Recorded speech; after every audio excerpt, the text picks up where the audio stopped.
Have you heard the news? It's our biggest sale of the year. Now through December 2nd, you can save 40% off of courses in our academy, including classes from legends in astrology like Judith Hill, Adam Gainsbourg, Rick Levine, Rick Tarnas, Georgia Stathis, and so many more.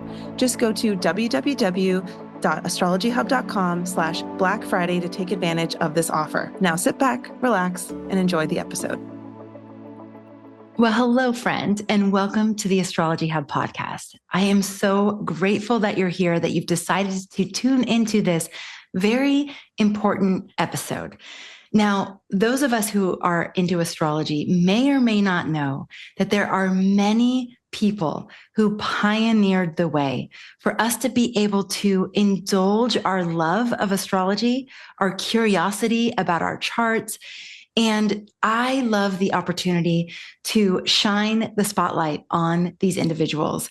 Today, we have a very special person who has contributed so much to the field of astrology. And what we're going to do is have a little bit of an intimate fireside conversation with this incredible astrologer, author, historian, Richard Tarnas.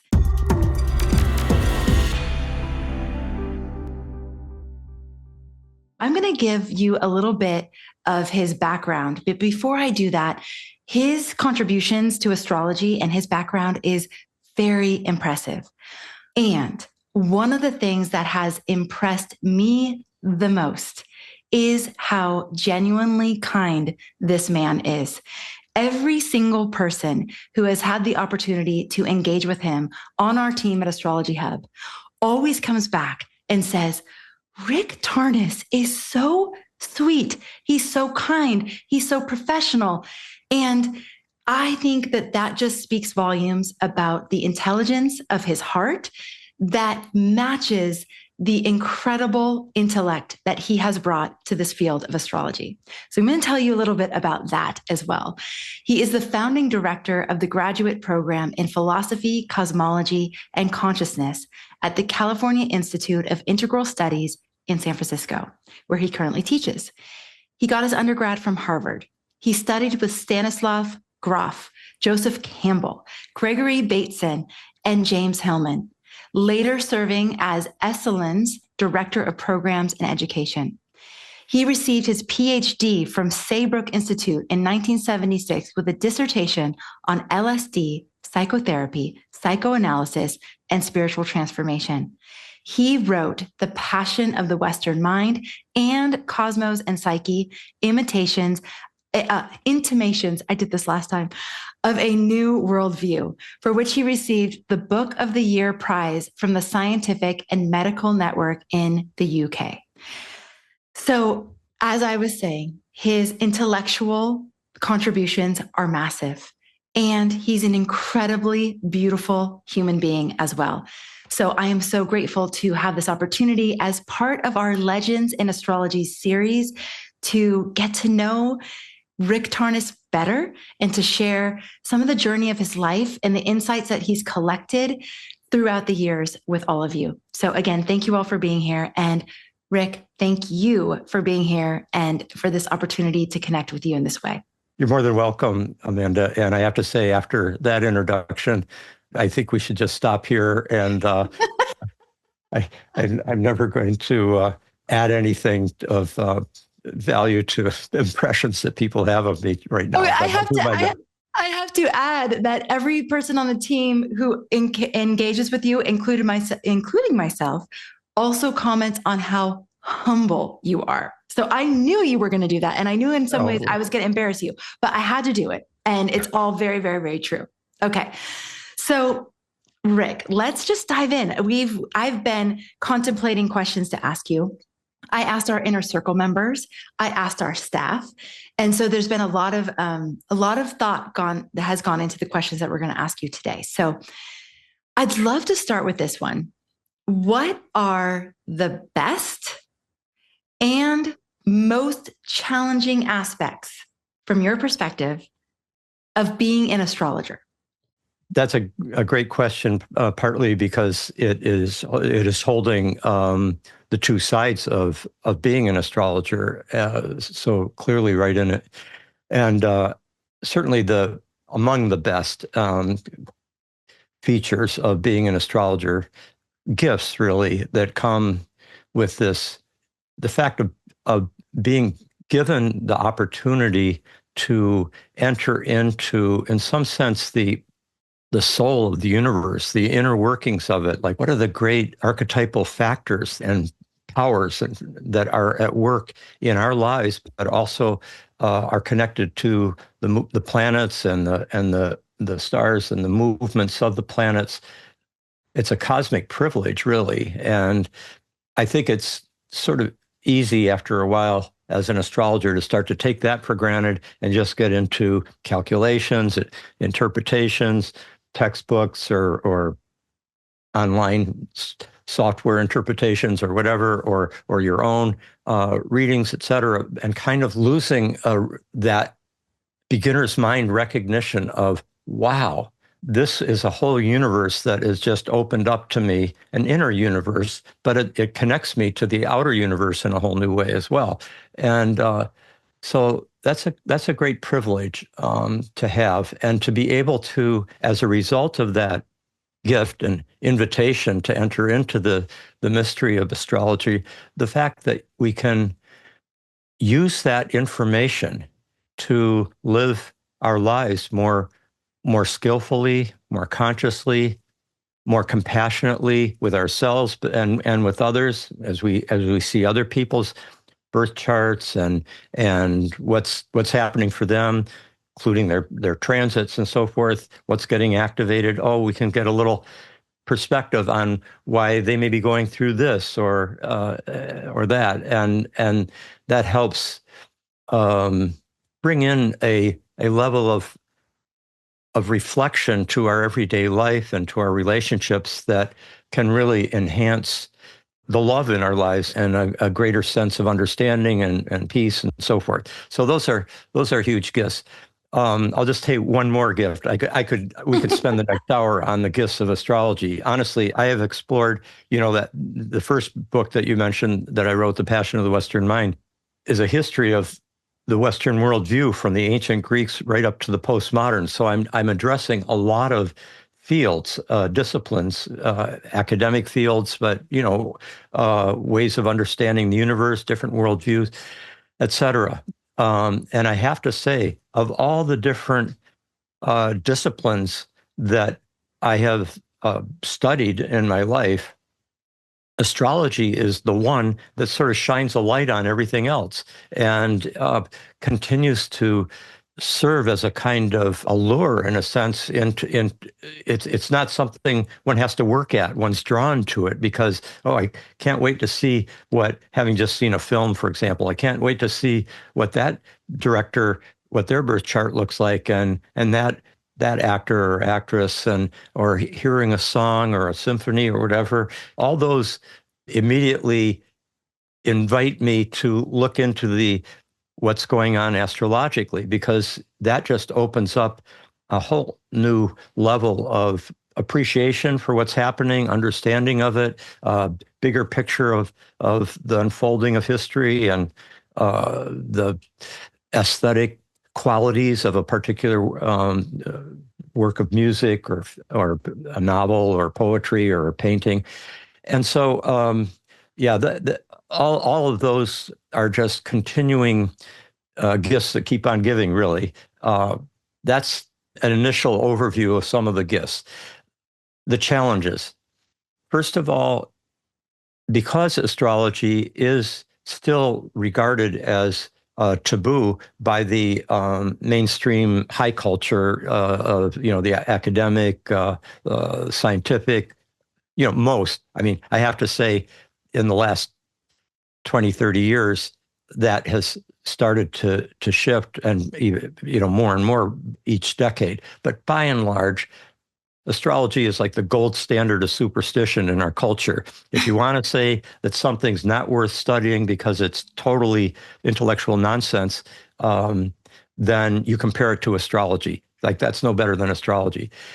So it takes a certain capacity inside, depending on what profession you're in or what your family or community thinks is the ultimate truth of the universe or whatever, it may be a big challenge to hold your center, hold your ground, and not completely doubt what you're doing or internalize the critique. And then what often happens is people internalize the disdain that the mainstream culture might have towards astrology, and then having internalized it but suppressed it into the unconscious, then sometimes astrologers can overreact by being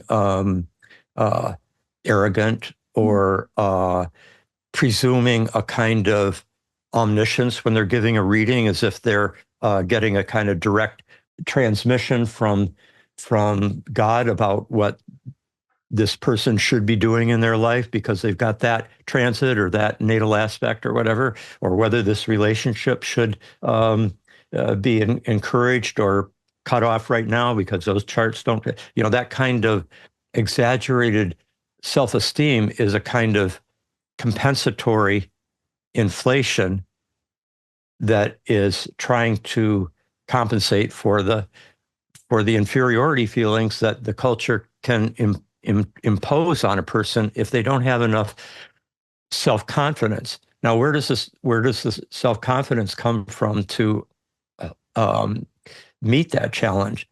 I think two things. One is find your astrological community, where there's a lot of, and you've created one with Astrology Hub, and also local communities as well. A lot of people come from their isolated, skeptical environment into an astrological conference or into podcasts like this and conversations with that are on the chat comments and so forth, and they suddenly feel like, oh, thank God, there's other people who are seeing what I'm seeing, who recognize this universe that's open to our perception, but seems to be blocked off from so many people that I know and that negate what I'm doing. So community serves as a real kind of healing and bolstering, supportive way of dealing with that kind of challenge. And the other biggest, I think, response that you can bring to that challenge is to do your own research with care, with faithfulness to the details and to the rigor, and bring as much of your critical intelligence as well as your disciplined imagination, your disciplined capacity for symbolic discernment, your psychological discernment. Bring that to your astrological research, day after day, month after month, year after year, until you have an inner assurance that doesn't need the affirmation from the kind of projected parent figure of well, at last the scientists are saying astrology is right, and I needed that to know what I'm doing is good. There's still a kind of projection of parental authority on the mainstream cultural academic authorities that in turn reflects one's own insecurity from not having done enough of the exploration of the evidence that's out there, and that every one of us has available, till you have your own confidence. So that was a long answer, but hopefully it touches on some of the main privileges and challenges that come with being an astrologer. Wow. I feel like from that one answer alone, there are so many different paths we could go down, so many questions I could ask you. What are some of the biggest lessons that you've learned as an astrologer over the years? I think as I kept researching, and I suppose one thing was to realize that in the excitement of my first year or two of seeing the evidence and being kind of blown away by the correlations and so forth, it's almost impossible not to make this mistake.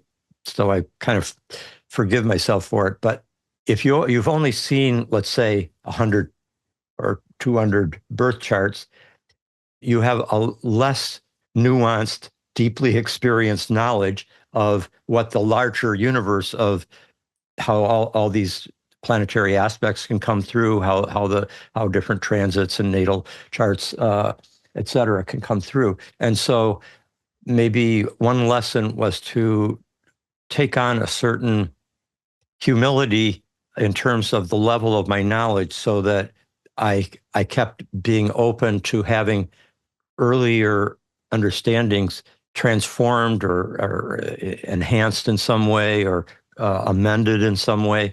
So those are all, there's a natural inflation that does happen in the excitement of a first, just like when you fall in love, there is nobody else in the universe that is as incredible as this person you just fallen in love with. And, gradually in an ideal love relationship, you continue to see the divine beauty of the person that you are in love with, but you also are able to integrate that with a more nuanced, complex, there's light and shadow. We're all human. So it's the same kind of thing when you initially get into astrology and start seeing for yourself the correlations. One can exaggerate the universality of what you've discovered. And having seen, say, something 3 or 4 times, and you go, oh, this is how that works. And then only later, after you've seen the same pattern in several hundred times, and you go, oh, there's a wider variety of ways in which that can come through. And that brings a little bit of sense of modesty about the current state of our knowledge, and a curiosity and willingness to keep expanding our understanding. Rick, where do you see astrologers kind of getting themselves into trouble? And you've mentioned a few things that I think you might refer to, like overconfidence or over, generalization based on just a few observations, over excitement, and maybe not paying attention to as much nuance. But is there anything else you've observed in astrologers over time that you think it's really important for us to be aware of as we're learning and growing in the skill of astrology? Yeah. I think some of what is probably the most important range of responses that I would ask new astrologers, or any astrologer, to be conscious of, is that we have a tendency to read into, because we're human and everything we're doing is an interpretation. And of course, astrologers are interpreting the birth chart and the data and the transits and so forth. And even those who have done a lot of astrological readings and have done a lot of astrological study, et cetera, being human, they can project material from their own psyche, from their own unconscious, that they have not worked through yet. And you see this when people, when astrologers give, let's say, a one-sided negative view of a hard aspect transit that's coming up, and just kind of saying, oh no, it's too bad you're going to be having this. Or you might already be in that transit, the client might already be in that transit, and all the astrologers thinking of, well, should be over, by this date, or within the next year or so, as if there wasn't a deeper meaning to that transit that needed to be taken in and not just endured till it was gone. If we haven't worked out our own relationship to Saturn or to Pluto or something like that in a way that where we've done enough inner work, where we've done enough, whether it's therapy or meditation or deep self-reflection, or growing through relationships, because any intimate relationship you're going to grow from and become a deeper person. If you haven't done enough of that in order to be able to look at a birth chart and recognize that there is light and shadow in everything, and that there is a nobility in every single birth chart, and there is important meaning and purpose in every single personal transit we go through, and every world transit that we're all going through. If one is still sort of phobic about certain planets, planetary energies, or if we overreact to things that we haven't resolved from our own childhood, or relationships with our parents, or one's exes or whatever, then we'll tend to read that into the interpretation that we're giving to another person, and that can be wounding for that person. It could limit their sense of what's possible for them. So that's probably the most important thing. I would just encourage all of us to constantly be doing our own work, so that we become more pure vessels of what the cosmos may be revealing through us to this person that we're giving counsel to. How would someone know if they're falling into that kind of trap of projecting their own inner anxiety or trauma or turmoil, whatever it is? I mean, one thing, as you were speaking, I was thinking, well, I guess if you ever look at a chart or a transit and you only see negative, or you only see positive, That's right. Probably you're glossing over, and probably it's something from within you that you're projecting out. That's right. I think that would be probably the first red flag that you could get is, right. Wow, everything I said about that person's upcoming transit is negative. Right. Wonder what's going on there. And that's a perfect response to your question that you gave already, both sides of the question and the answer. Okay, here is another big thing that I think all astrologers can benefit from keeping mindful of. I know this is true of myself, and would be advice that I could give myself 40, 50 years ago.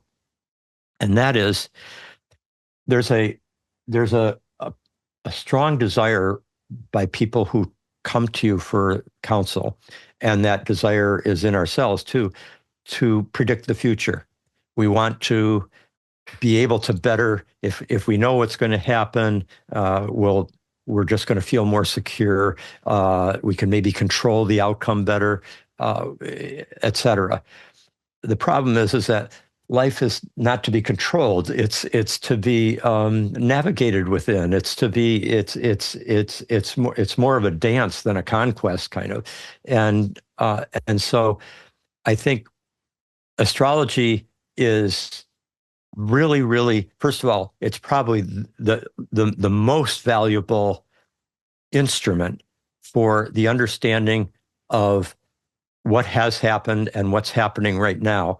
That retrospective understanding, you bring in the astrological perspective, where you can see what archetypal powers and combinations and complexes were at work at any given time, and in which people and in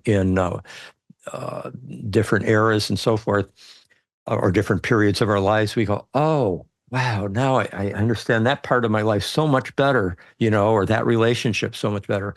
And then, and at the same time, being human, we're anticipating the future. We're planning all the time. We want to, we want to survive. We want to flourish, et cetera. And so there's a natural tendency when a lot of people come to get an astrology reading, they're basically wanting to know their financial and romantic fortunes for the next year. And that's, number one, not necessarily the greatest treasure of knowledge that they could be getting from an astrological reading. And the second thing is, there's a strong tendency, part of being human, but it's been part of the astrological tradition to be more literal, more concretely predictive, and saying, oh, if you have this transit and look at your chart, then this is what's going to happen. Astrologers can take the symbolism that's given to them from astrology and then read into it a concrete interpretation. I mean, you see it in lots of old textbooks of the ancients and medieval, like, oh, this person will die young. That person will have will be wealthy. That person will have an unhappy marriage. This person will not have any children. That's all those kinds of things. And for years, I would give readings to people who were wounded by other astrologers who had said things like that, like, oh, you can never have a child because if you do, this negative thing could happen or whatever, just because of some particular understanding of a particular planet in a specific house. And I remember Rob Hand I came up to Rob Hand. We were both at a conference 1980, over 40 years ago. And I heard the lecturer had given one of those overly specific, anybody who has something in this range of degrees in that sign is going to have sexual abuse in their childhood. Just absolute statement like that. And I saw a young person, a young woman in the next row in front of me just blanch when she was hearing that. And I came up to her at the next break and just said, and Rob Hand happened to be close by. And I said to this young woman, I just said, don't listen to that. Astrology is not concretely predictive like that. It's archetypally predictive. And there's many ways that particular house position and range of degrees or in a sign or whatever can come through. And that was not a responsible statement. I think it's a misunderstanding of astrology. And Rob Hand said to me that phrase, that astrology is not concretely predictive, it's archetypally predictive, because then you're bringing in the larger multivalent rainbow spectrum of ways that any given archetypal combination or archetype can come through.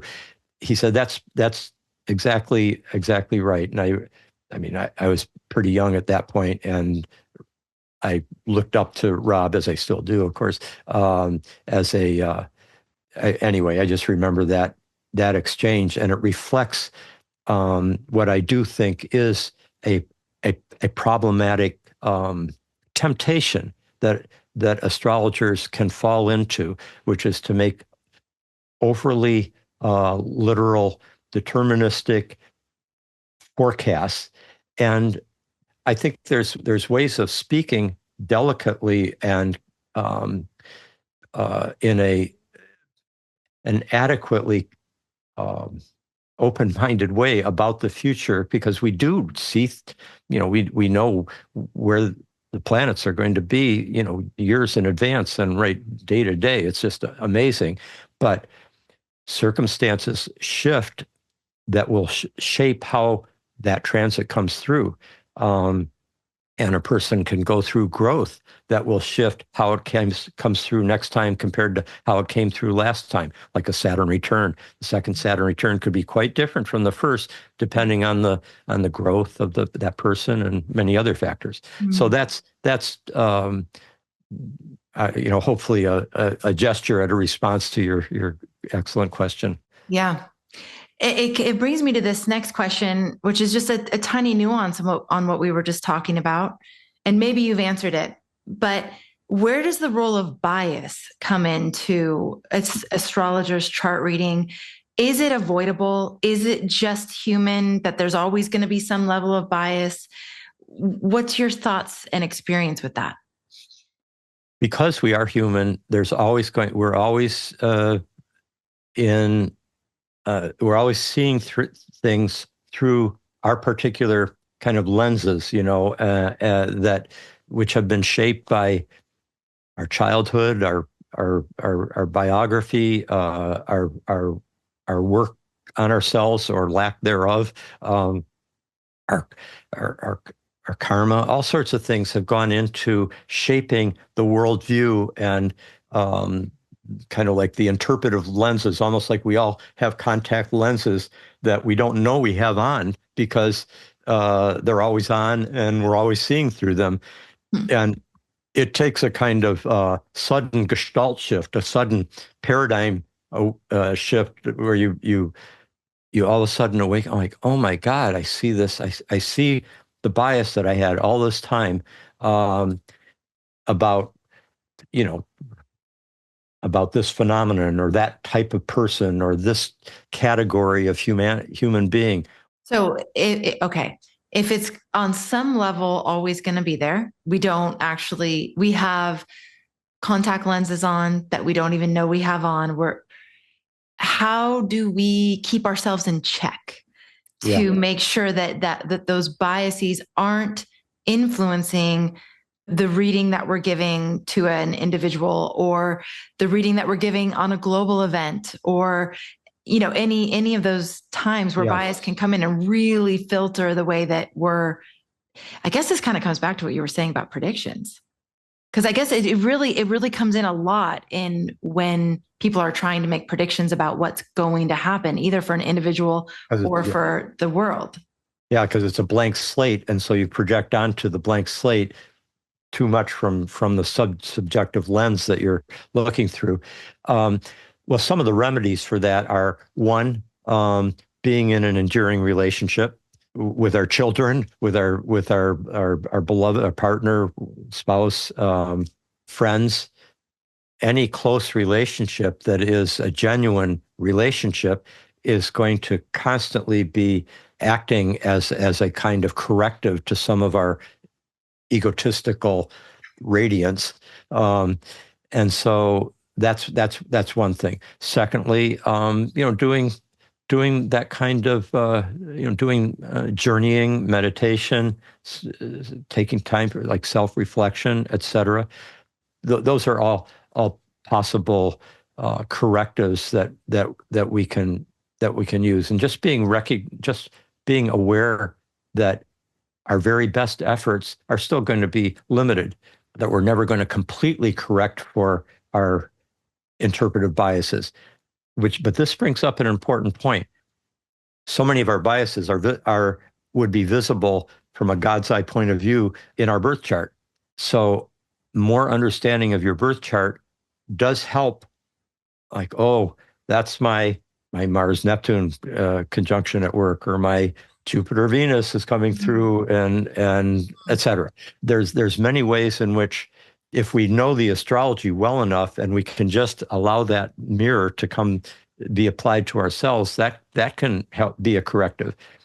And then the other thing to keep in mind is those same aspects, they not only create potential biases of perception, they also make possible certain avenues of vision and action that would not otherwise be available to us, and in a very positive way. So that one way I put it is to think that any given planetary configuration that we have in our birth chart, it connects to an archetypal complex of some sort that has a range of possible ways of coming through. Now, an archetypal complex can create walls to our vision that we can't see and we can't move beyond. But it also gives us doors. An archetypal complex gives us doors to entering into dimensions that wouldn't be available to us if we didn't have that aspect. And it opens up windows where we can see things that other people might not see as clearly. So that's why when you're looking at the birth chart of, say, a great psychologist or whatever, there's certain things that they are seeing more clearly than anybody else had up until then in the lineage of psychologists. And it's reflected in their birth chart. Like, this is what Jung was able to see, or this is what Melanie Klein or Freud or James Hillman or whoever was able to recognize. But at the same time, in seeing that so brilliantly, it also somehow narrowed their vision so that they didn't see this. They couldn't see this, and they emphasized what they could see and made that the universal truth. So that's a way in which we can keep in mind that we, with every one of our horoscopes configurations, it's giving us doors and windows that we have uniquely been given. And at the same time, it does create walls and ceilings that we might not be able to penetrate and not be aware that we're locked into them until it's corrected by either something else in our chart or these other kind of corrective experiences that I was talking about through relationships, through journeys, inner work, etc. And it's another reason why sharing our perspective and then also being open to other people's perspectives can probably fill in those gaps for us and make sure that we're not getting stuck in a rigid way of seeing things. It reminds me of that. I don't know if it's a parable or a story or something where they talk about the elephant and how we're all looking at different aspects of the elephant and going, no, it's an ear. No, it's a hoof. No, it's but it's just, we're all looking at the same thing, but from different vantage points. Right. Yeah. Right. The seven Indian wise men and the elephant, blind men and the elephant, something like that. Yes, exactly. They're all touching a different thing, the trunk and the... Yeah. Exactly. And trying to describe what they're seeing. And so again, that the need both to understand that we only see things through our perspective and that others hold keys that could open up some of those doors, like you were just saying. Yeah. Yes. Beautiful. You brought up another word. The word was lineage. And so I would love to ask you, who have been the biggest influences on your work, especially as it relates to the astrology that you practice? Sure. Yeah, I think it's kind of important in a way, as astrologers who are getting in the later years of their journey, speak about the astrologers from the past that were really influential in opening up their vision and shaping it, so that it can kind of create a greater sense of continuity and a sense of the ancestors and the ancestry that we belong to. Certainly, for me, Jung was the first person whose writing opened me up to the possibility that astrology worked. And in the long run, Jung also very much affected my archetypal understanding in general, in the realm of psychology and approach to life generally. But the writers who were especially influential in the beginning were Dane Rudhyar and Mark Edmund Jones from the early part of the 20th century, earlier part, and then going into the 60s with both of them were alive and writing even into the 70s. They were key in shaping more of a psychological astrology, psychologically aware, and of course Dane Rudhyar did a lot to integrate Jungian psychology and astrology. I have to acknowledge the person who first taught me how to read a chart and taught me the importance of personal transits, and that was an artist who came to Esalen one time named Artie Tretovic, and he showed both Stan Groff and myself how to calculate charts. This was before we had, this is like in the mid 1970s, 1976. So we didn't have personal computers with astrological software then. And it took a bit of care and several books, et cetera, to calculate each chart, but it was well worth it. And then Arnie Tretovic, he taught me two really valuable things. One was that to pay attention to your transits. And I still believe that if you study your personal transits carefully, day after day, year after year, for at least a few years with that kind of attentiveness, there is no other method that is more powerful for mastering astrology, because you very quickly get a sense for how the planets, what they mean, how they come through in your life, and how the different aspects, like when the solar return, and then Sun square Saturn, Sun square Sun each year, 3 months later, and then Sun opposite Sun, several day period, then the next Sun.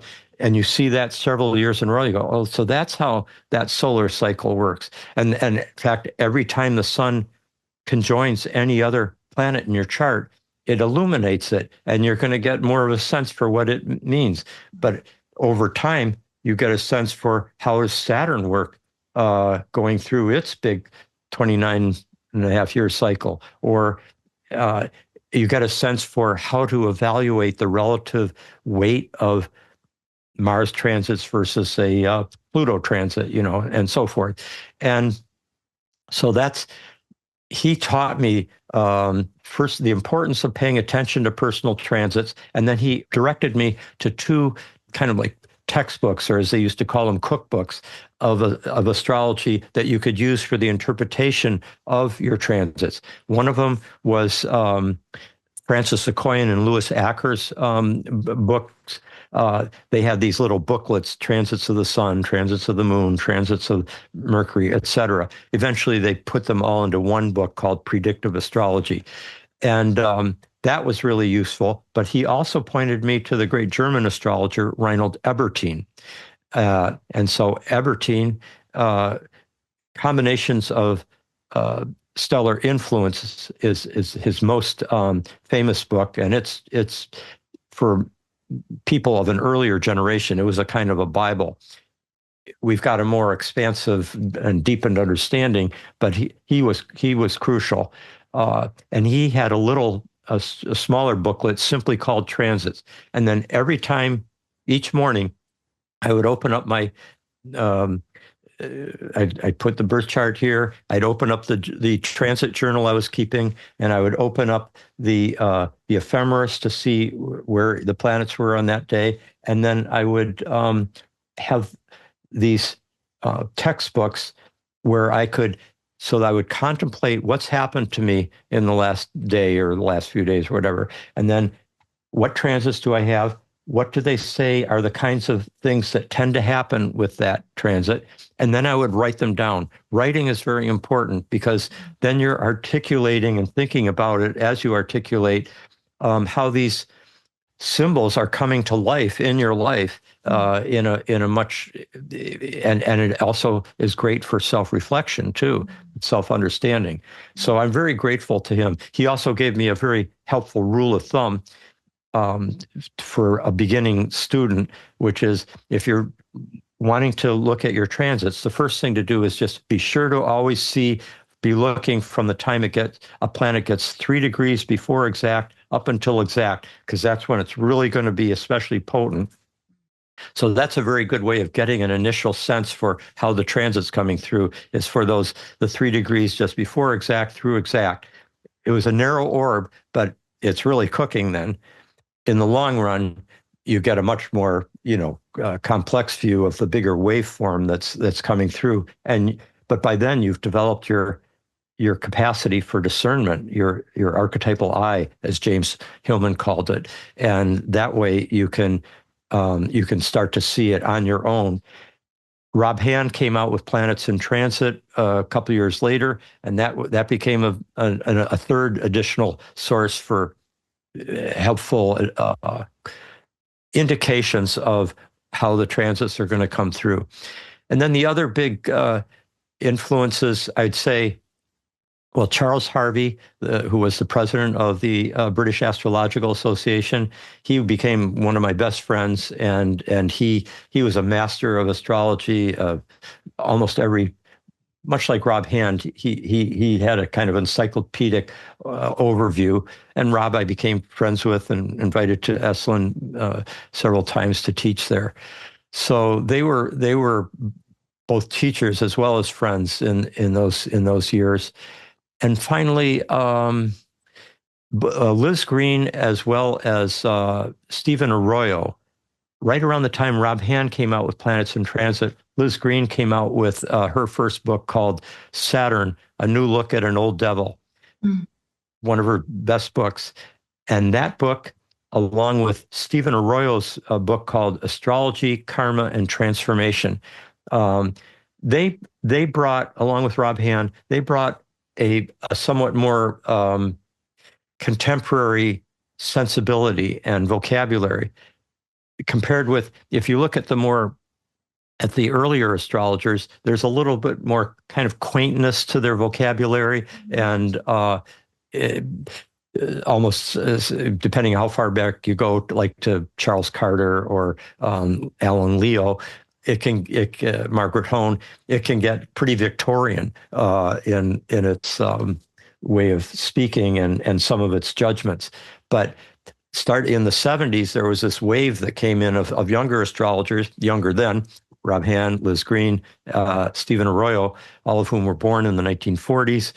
They're in their 30s and come out with these books, or Saturn Return kind of books. And that really helped, I think, catalyze a larger generation opening up to astrology. And they've been influences as well that I'm grateful for, as well as have collaborated with over the years. So those are some of my cherished influences. Hey there, astrology lover. Quick pause because I have a very special invitation for you. You are invited to our free live 2025 forecast panel event on December 13th, featuring an all-star cast of astrologers, including Christopher Renstrom, Georgia Stathis, Rick Levine, and more. So you can uncover the year ahead's biggest transits and ensure that you will thrive through 2025's changing landscape. Can't make it live? No worries. We will send you the limited time replay when you register at astrologyhub.com/2025 forecast. You can also find that link in the show notes. And now back to the episode. So this is kind of a random question, but I was thinking about it today and I was like, I wonder what you would say about this. And I don't really expect you to have the answer, but I'm just curious to how you would answer this question. So we incarnate, right? We come into this reality. We forget who we are. We forget so much. And then many of us find astrology and we start to discover again who we are. Why do you think it works that way? Why do you think we forget in the first place? What is the purpose behind the whole experience of coming in, forgetting, learning who we are, finding who we are, being who we are, the whole trajectory? That's a great question that I have thoughts about, which I'll just share a few headlines without claiming a God's eye view on this deep matter that transcends our lives in many ways. First of all, by crossing the river of forgetfulness as we're born, as the myths described it, and coming in as infants and babies, and seeing the world, everything for the first time, as if for the first time. It's very important, I think. And I mean, if you think about the fact, if you think that we're all emanations of the divine, expressing it, coming through in all these different forms, and all in each of our journeys is a divine journey, and the transcosmic Godhead, as it were, voluntarily, deliberately eclipses from its consciousness it's knowledge of all things in order to have the adventure of discovery, of learning, of a moral evolution, of going through tragedy and falling in love, and all sorts of things that would not be available if you were completely in a state of God consciousness all the time, of knowing all your past lives and everything. And the creativity of the universe seeks out the experience of knowledge and of not knowing in order to have the joy of knowing, of discovery. It's like the wonderful Indian myth of the couple who are deeply in love and they're sleeping next to each other and they're dreaming, and they both dream that they have lost each other and are living entire lives in desolation of not, and then they wake up and there they are, and the tremendous joy that comes from discovering what one has lost, and so it's partly that, for the joy, I think, of discovery. If you are looking at a film that you're really engaged by, or reading a novel that is totally absorbing, you don't just jump to the end so you know what happened and then you start reading. You want it to unfold step by step, and to enter into the drama, which includes not knowing, in order to experience. There's something in the cosmos, in the divine, and in the human being that wants to experience everything, and it also, we're all on a spiritual journey that I think takes many lifetimes, but in the course of that journey and going through moral and spiritual transformations, it's an adventure as well, and there's many joys and sorrows along the way, and that's part of why we're here, is to experience all those. So that's some of the thoughts I have about that deep question. It's so curious to hear what you have to say, and you did not disappoint in any way, shape, or form. It's just beautiful. It's basically for the joy of it, the joy of discovery, the joy of the adventure, the embodied wisdom that we get to accumulate through time, and that is the result of experience, right? Yeah, and so it's the appreciation of the sheer variety of like think of how nature has given us. You in Hawaii can especially appreciate this, the range of fruits and the tastes of different fruits: the papaya, the mango, the peach, the apple, the banana, the blackberry, the blueberry, the rhubarb, the straw. I mean, it's just amazing, the splendor of the cornucopia and that's true for religions, cultures, people, animals, just the sheer creative explosion of the universal creativity. That's part of what I think is this is all about. Okay, let's turn our attention a little bit to the future, keeping everything in mind that you've shared, that we're not predicting, we're not trying to understand so we can control, more from the perspective of waves and a forecast of the weather or the tides, right? Right. So one thing that astrologers are saying is that we're on the precipice of a time of change that is almost at a level that humanity hasn't experienced before. That there are, because of these outer planet shifts, there's going to be massive changes ahead. I would love to get your read on just that, the overarching planetary cycles that you see coming together and influencing us both collectively and individually over the next couple of years. And do you agree with those statements that we're at the brink of huge changes like we've never seen before? Well, you don't have to be an astrologer to see that. political, economic, social, spiritual, ecological, et cetera. It's absolutely fundamental transformation is taking place.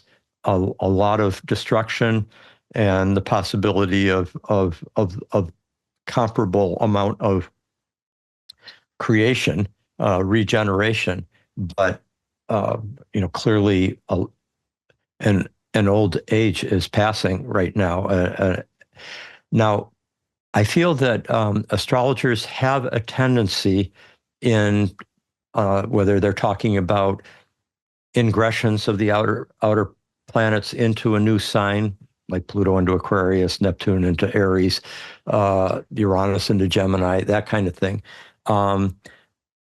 They will pronounce on what those things mean and why it's such a huge thing, but without necessarily having done rigorous research on every other time that these planets have gone into those signs. And I feel that that's kind of what I aspired to do in Cosmos and Psyche, was to take the planetary cycles of the outer planets, not going into signs, going through the different zodiacal signs, but rather in relationship to each other, which everyone is in agreement with. Astronomers, astrologers of all kinds know that a conjunction of Uranus and Neptune, or of Saturn and Pluto or whatever, is happening, and it's not a matter of interpretation in the way that once you get into signs, first of all, there's multiple zodiacs. There's the sidereal zodiac and the tropical zodiac that millions or thousands and thousands of astrologers hold each one and don't hold the other one.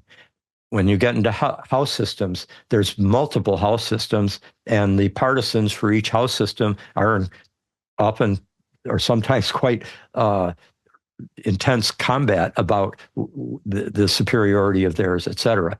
But when you get to the planets, the meanings of the planets, there's virtually universal consensus about what they mean. All astrologers, and getting astrologers to all have consensus on one thing is like herding cats. And it's amazing that that is the case, but that is the reflection of the fact that all astrologers have been they see the same thing empirically. This is how Mars acts. This is how Uranus or Neptune or Saturn. And yes, there's different astrologers are better at articulating certain qualities, et cetera, but there's overall consensus about their meanings and also about the major aspects and the cycles they go through. So that's what with Cosmos and Psyche, I took that consensus and then showed how, with as much scholarly rigor as I could, here's how every time that Uranus and Pluto came through in a conjunction, opposition, et cetera, squares, you see, well, here's the French Revolution, here's the 1960s, here's the period we just went through, and then every time Uranus and Neptune came into alignment, the births of great religions, the great cultural renaissances, the shifts in cosmological vision, et cetera, that tended to happen in coincidence with those cycles, the Jupiter-Uranus cycles of bringing waves of sudden awakenings and successful rebellions and creative breakthroughs and so forth. So that's kind of rigorous research needs to be done for planets going through signs, so that there is systematic. Every time, here's what we see happening in history, and so otherwise we're extrapolating too much from what we think we know about these signs and saying this is what's going to happen now that Pluto's going into Aquarius. The second thing is there's the age of Aquarius, age of Pisces, et cetera, and there's something, I think, profound about the signs and profound about the precession of the equinoxes. But there's, again, the tendency we have to go back, thousands and thousands of years to see a larger pattern. So we don't have a big empirical database the way we do with the outer planet cycles. We don't have that with the big precession of the equinoxes and these big 2,000-year ages. And then it becomes a little bit more, any predictions around that tend to be more prone towards projections.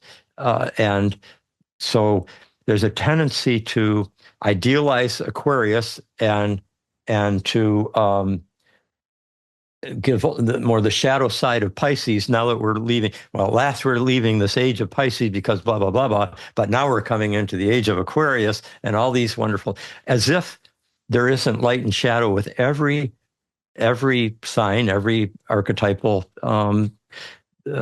principle.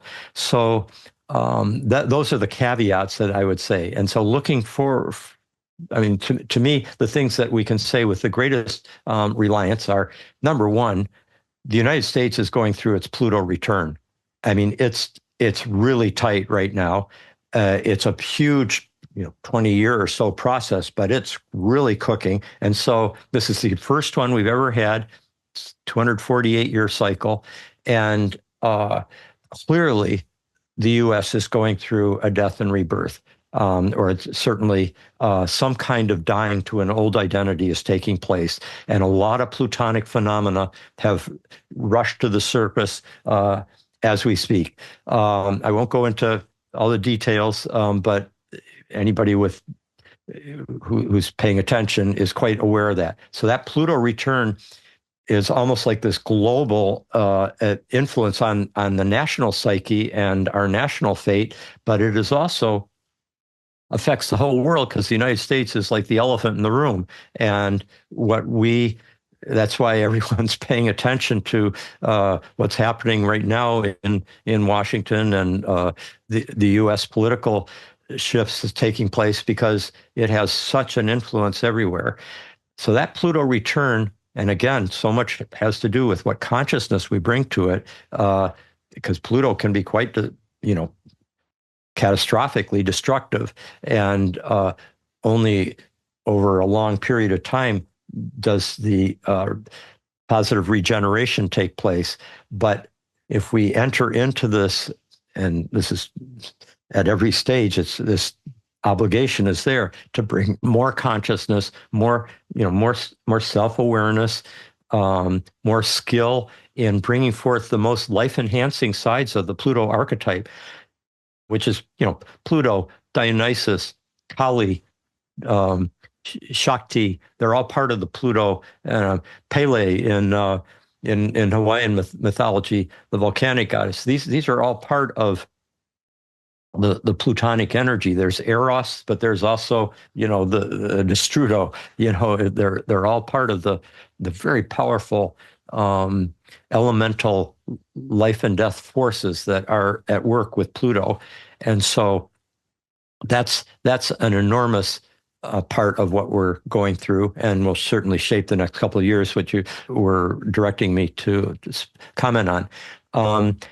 But we're also entering into our Uranus return. And this will be our third Uranus return. The first one happened with the Civil War and the birth of a new level of freedom, as Lincoln put it. And the second one happened at the time of the Second World War, and the U.S.'s kind of entry into the world on a whole nother level of significance and a role it would play internationally. And so this is our third one. And that's going to be very interesting to watch. And particularly in about 3-4 years, when Jupiter and Uranus and Pluto move into a grand trine, more or less right on our natal, the U.S.'s natal Uranus trine Pluto, because Uranus returned back to its natal position, Pluto returned back to its natal position. They're on trine right now in the sky, so they're really flowing with each other, but they're moving right into the positions where they were in 1776. So by the time we get to 2028 or so, they're going to be both right within orb. And then Jupiter will move into the grand trine for several months, which would be kind of fun to see how that comes through. The Saturn-Neptune conjunction is a world transit that is, it first started coming into orb up within 10 degrees during this year, and it's going to be getting stronger and stronger till it gets, moves into exactitude. These next couple of years, it'll be a very strong influence. And Saturn and Neptune, I mean, it does have a lot to do with like things to do with water, flooding, and drought, and a lot of that's been very intense this year. But at a more spiritual level, it can be both a challenging transit.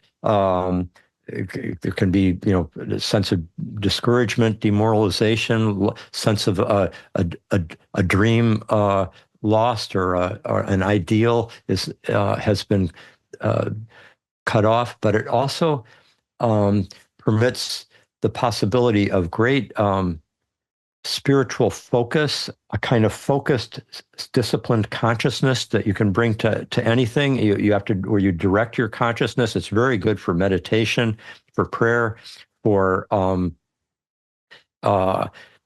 inward self-reflection.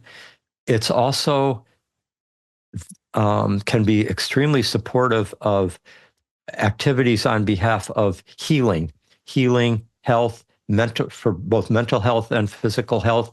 It can be, at its very noblest, it can bring forth a profound sense of how our lives can be devoted to the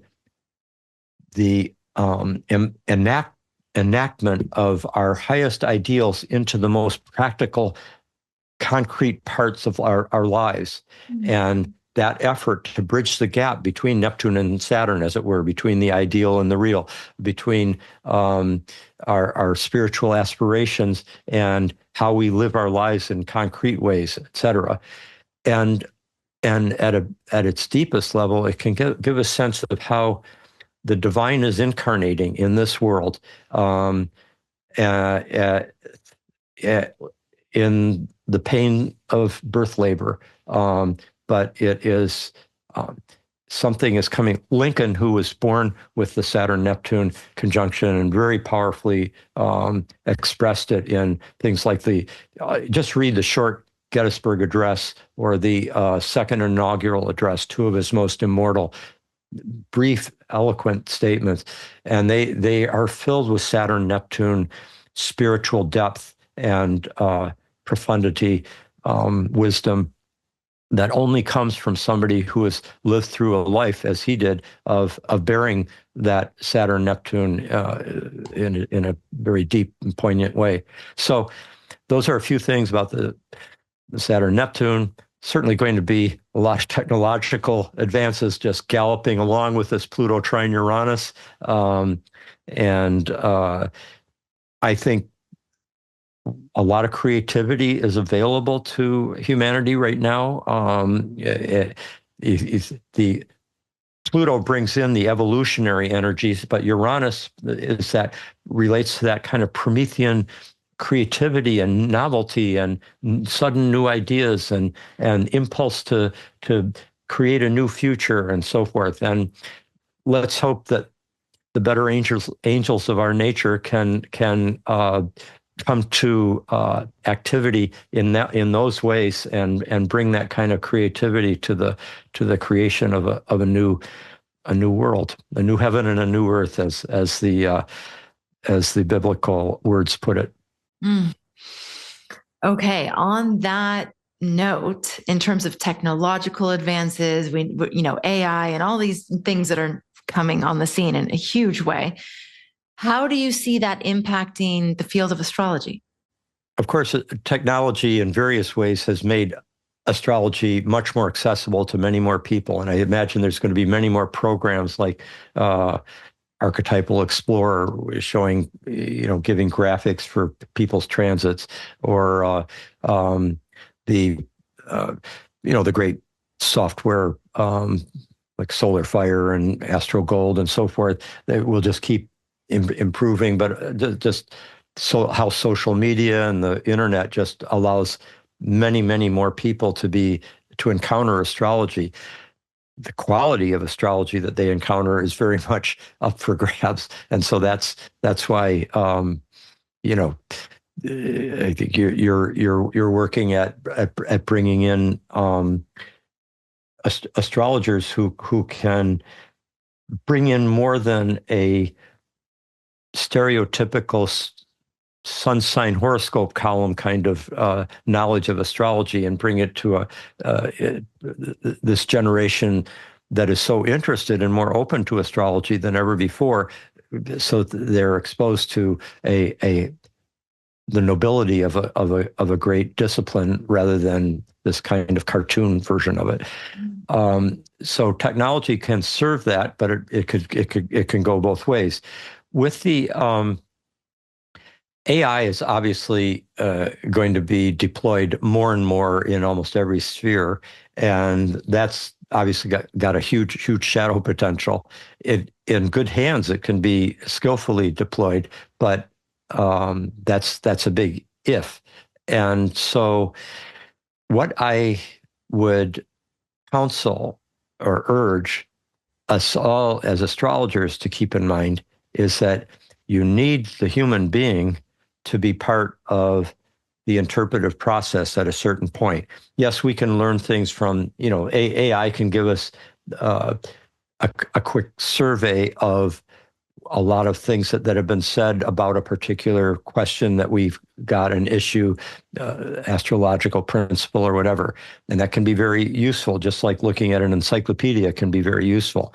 But when it comes to a full-on deep interpretation of what's going on in your life with your personal birth chart, all that you've gone through and what your transits are and the relation, you need the presence of a human interpreter who brings in a capacity for symbolic discernment and a capacity for the depth of meaning that can exist in anything. Because remember that AI is ultimately it's looking at digits, like 0101, and turning it miraculously into meanings from all the words that it has scanned so quickly and brought forth a particular gestation, a crystallization, the gist of what it has taken in. But that's going to be at a shallower level, and never will be more nuanced, as sensitive to the particular and sensitive to the multiple levels of meaning that exist in any given phenomenon. That's going to be off the radar screen for AI. And so, like all technologies, it's a two-edged sword. And there's always the peril with great technological prowess of catalyzing a kind of sorcerer's apprentice, like Mickey Mouse in Fantasia, where he's fooling around with these magical powers and things get out of control, which is basically what our civilization is dealing with right now on the earth. So that's the caveat with, I would say, with technological advance in astrology. It reminds me of what you were saying earlier about one of the pitfalls that you found yourself even in your early years in astrology, that taking what you knew at the time and then extrapolating that this always means this, or this always means that.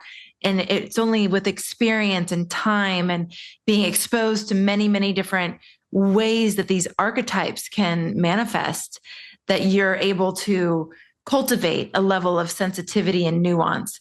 And what I'm hearing you say is that you don't think AI will be able to do that in the same way that a human could. Right, because the AI is going to be working with generalizations on the, right. Well, in the end, it's a relationship with the particular person with their unique life and their unique set of circumstances. And then you're bringing your own uniqueness of experience, et cetera. That's why it's good to get multiple readings from as many good astrologers as you can, because each good astrologer is bringing a different life experience and different forms of astrological expertise, different psychological capacities, et cetera, to unpacking your chart and your transits and progressions and everything else. So that's why no one interpretation or one astrologer is going to be able to do as well as many, but one wise, sensitive astrologer will certainly do better than just technological machine is going to produce, even though there could be some very worthwhile information that could come from AI. Yes. Okay, Rick. So for people out there looking ahead to 2025 and 2026, anticipating some of these big changes, these big births that we're in the process of, we're in labor, right? We're birthing a new version of ourselves, of humanity itself. What qualities of being do you think will serve us the most? What things within ourselves can we cultivate and keep in mind as we continue into the future for whatever that ends up looking like? First, I think one thing that's going to be important is to have a certain trust in a larger process that's unfolding. Mm-hmm. And so that involves a level of hope, which is not simple optimism, because in a way, simple optimism isn't justified. Hope is more of a spiritual virtue that is not just a passive, I'm hoping this happens. It's an active intervention in which you invite the future to bring forth from the present a more joyful, life-enhancing result. Mm. Our emotions, our thoughts have effects, even if we don't say anything to anybody or doing it. Just, but within it ripples out, and the act of hope is one that actually helps bring forth a new horizon, a new possibility. It's not just a passive receptivity, and it takes a certain faith in the darkness to be able to do that. So that's one thing that I think bears cultivating, and I think that's best done in relationship with others and in community, and having a sense that you're not doing this by yourself as some individual hero, but because we need the support of others, and others need our support, and so being able to find joy in working with others for for a larger good and to emerge in the future. That's key. And connected to that is a capacity for deepening compassion, and compassion is something that sometimes requires us to go through hard times and suffering ourselves in order to be able to see what another person's going through and to feel within, compassion, feel with that person what they're going through, and to basically recognize that anything that anybody's going through anywhere, we're going through in a certain way, because we're not ultimately separated from. This is a lot of our problems today come from too narrow a sense of our identity, and recognizing that our identity is wide and deep and embraces the whole, and whatever's happening anywhere else is also we're there in a certain way, and it's happening within us. So that, and then I guess the last thing I would just say is each of us has our own particular gifts that no one else has quite in the way that we have it.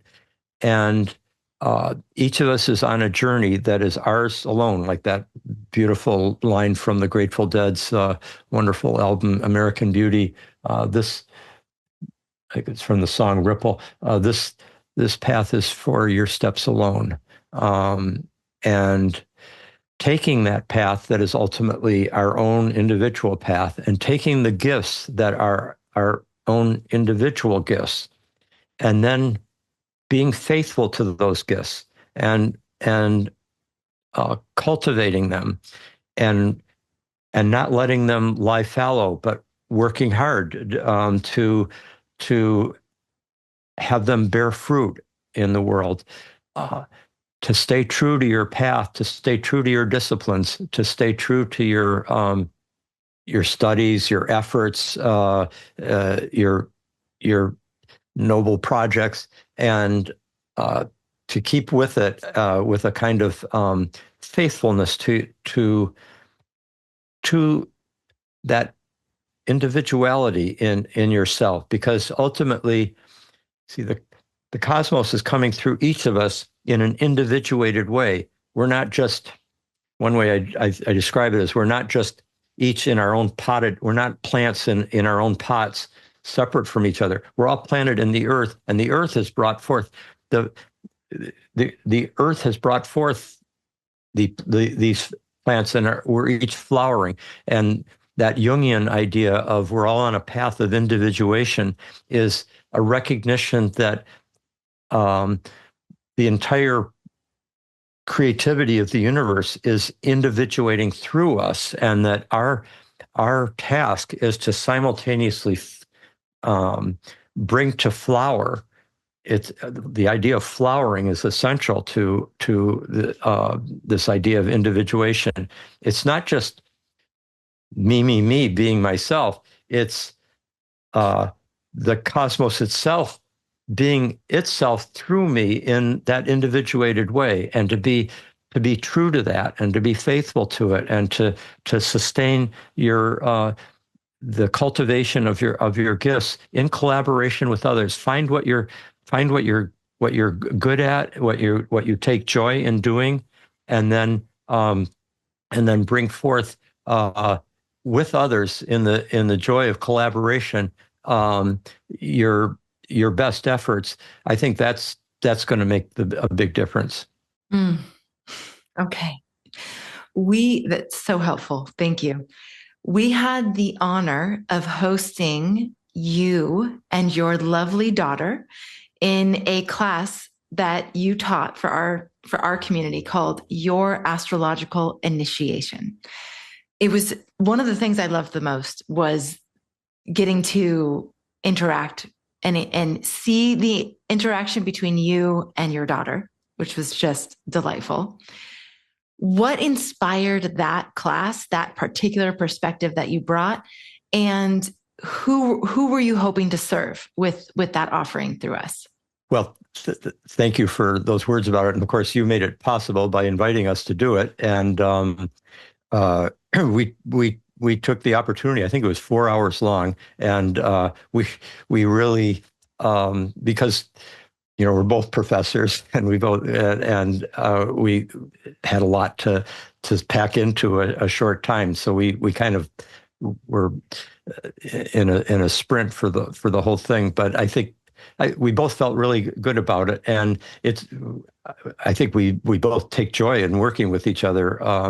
It was quite unexpected how Becca just suddenly just flowered us. I knew she'd be really good at whatever she turned her attention to, but she suddenly became a superb astrologer, and with great direct archetypal insight and teaching capacity and so forth. So that was a joy to work with her, and really to be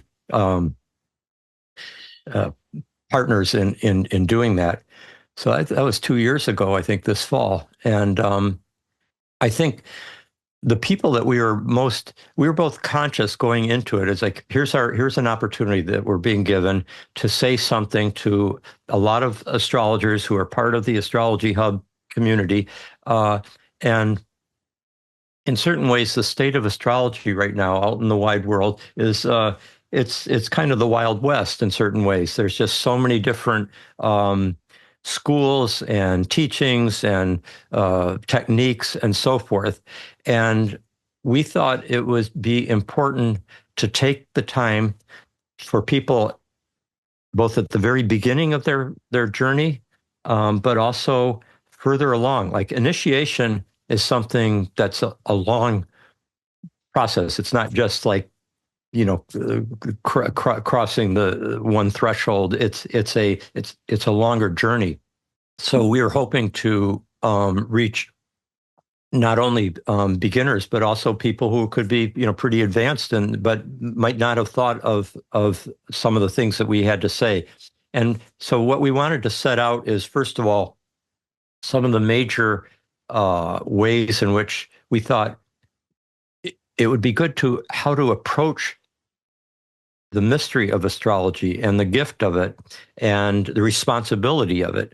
Because astrologers have a great responsibility. When people come to you, they're listening in a sense for, well, what's the cosmic will say about me and my life, And so that's why it's so important to bring in a kind of ethical integrity and psychological self-knowledge to every one of your readings.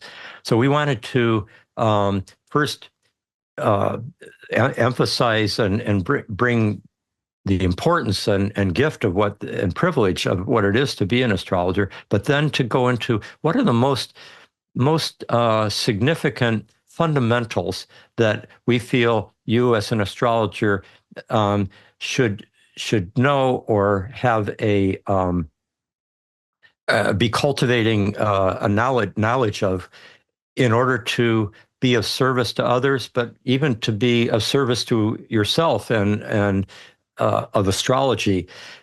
And so we took those hours to just go over as many of the most important principles and suggestions and tips, practical tips, as well as more psychological and spiritual attitudes and so forth that would be important to pursuing one's astrological journey.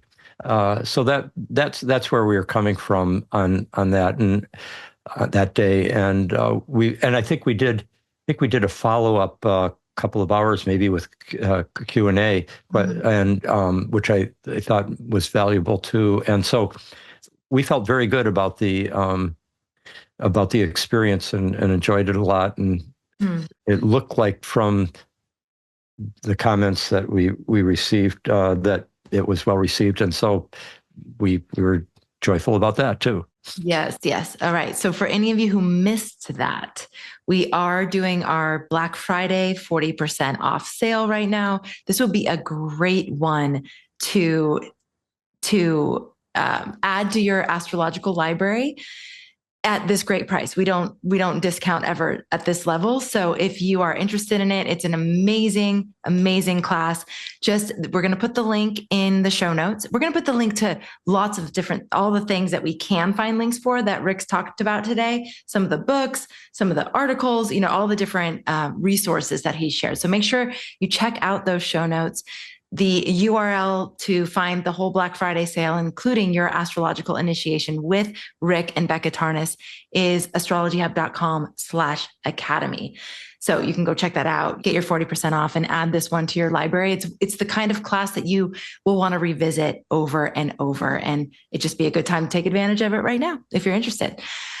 Okay, with all that said, Rick, if there was one piece of guidance that you would want to offer to aspiring astrologers, to astrology enthusiasts, to humans that just happen to chance on this episode today as we move into the future, what would that be? One thing I think I could say is to not fall into that kind of dullness of taking for granted what astrology is and what it's coming into your life. It doesn't come into everybody's lives. It's an invitation from the cosmos. It's a gift, and to hold that gift with respect and reverence and creative joy, and also to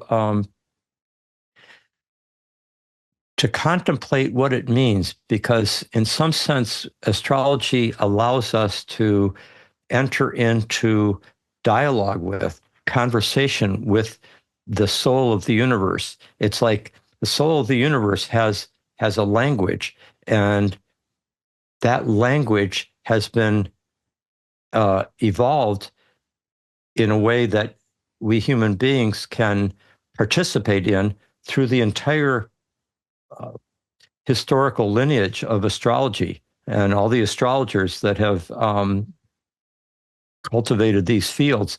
And so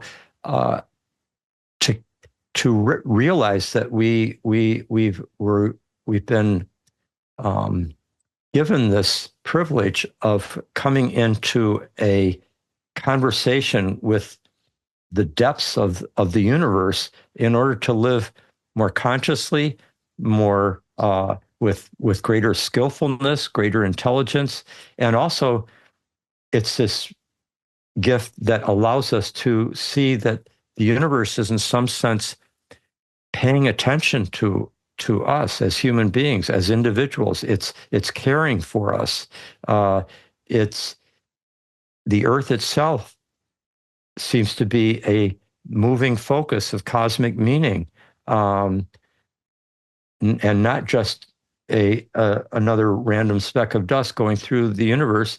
And perhaps every part of the universe is a center of cosmic meaning, but clearly we human beings have been given this possibility of, through our own long cognitive developments and capacity with the telescope to see into the heavens, and we've been given this potential for participating in the creative unfolding of the universe in a way that is beyond compare, and just taking that in is, I think, can bring such a sense of both gratitude and also inspiration to devote oneself with care, with the hard work that goes into it, with the sense of the responsibility that you're holding this gift with as you bring it to others and mediate their understanding. So those are a few words about parting thoughts about what the astrological life is all about. We ended in a very similar way as we started, by contemplating this relationship that we are in with the soul of the universe, as you say. And I just love that so much. Rick, this has been such a joy, such a pleasure. We will cherish your words, cherish your guidance. Thank you so much. It's just so beautiful to have you, someone who has so much experience, so much wisdom, so much practice, to share your perspective with all of us. So thank you for this offering. Thank you for this gift. Thanks to all of you for receiving it. I hope that you've found value in it. I hope that you take in some of the things that Rick has shared here today, and that you weave it into the way that you approach astrology and approach your learning and approach your life. So Rick, thank you so much once again. You're welcome. You're welcome. Thank you. It's been a pleasure. Go and check out his course. We're going to put the links to many of the things that we can find that Rick referred to here today. We'll put the links in the show notes. And in the meantime, thank you everybody for tuning in. Thank you for being curious. Thank you for caring. Thank you for accepting the invitation from the universe to explore astrology and go on this adventure with us. And thank you, as always, for making astrology a part of your life. And we'll catch you on the next episode. Take care, everybody. Well, friends, I hope you enjoyed this episode. Want more? Make sure you're signed up for our Cosmic Insider newsletter. It's free, delivered every Monday, includes links to all the episodes, plus you'll get a heads up on the cosmic weather ahead. Just go to astrologyhub.com/insider. Don't forget to like and subscribe to our channel to help us reach more astrology lovers like you. And finally, follow us on socials. You can find us on Instagram, X, TikTok, or Facebook for daily astrological guidance. See you soon.